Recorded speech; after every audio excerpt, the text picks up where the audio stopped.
Bum bum bum bum bum bum bum bum bum bum bum bum. The Peter Dislike Show. Bum bum bum bum bum bum bum. So I poured a few more zinc molds today. I'm starting to figure out some tricks. Look at how smooth the back of that is. I might have to sand a little bit, but that turned out a whole lot better. Look at how much detail I got out of this one. I'm still perfecting it. A combination of the temperature and you have to actually adjust the temperature as it solidifies, if you can believe it. But that's how I enjoy my romance with myself. I would never feel nearly as happy doing this if there was a girl here with me. I tried that at one point.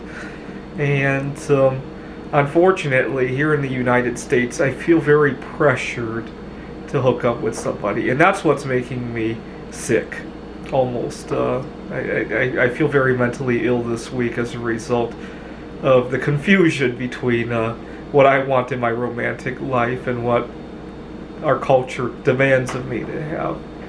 So I go to a board game meetup twice a week, and there's a girl there, and she's interested in me, and I'm trying to figure out what to do at the moment. It's making me sick, and unfortunately, I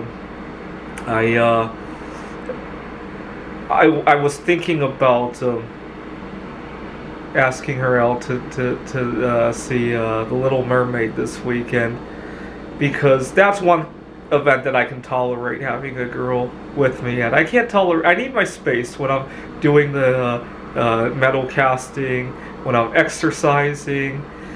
To a lesser extent, when I go to a restaurant, I really like to immerse myself in the experience of food. But seeing a movie, I can tolerate that, or so I thought. I saw the girl on Wednesday, and I thought, maybe another time, and I kind of put that off. And it saddens me that we have a finite amount of time on Earth, right? Every time I'm going out on a date with a girl, I'm not enjoying my romance. And that just saddens me. If we had an infinite amount of time, sure, I would love to share some of my experiences with the girl. Anyways, it's very reminiscent to 4 years ago. There was another girl in my life, and her family wanted us together. And I got a lot of respect for it when I was with that girl.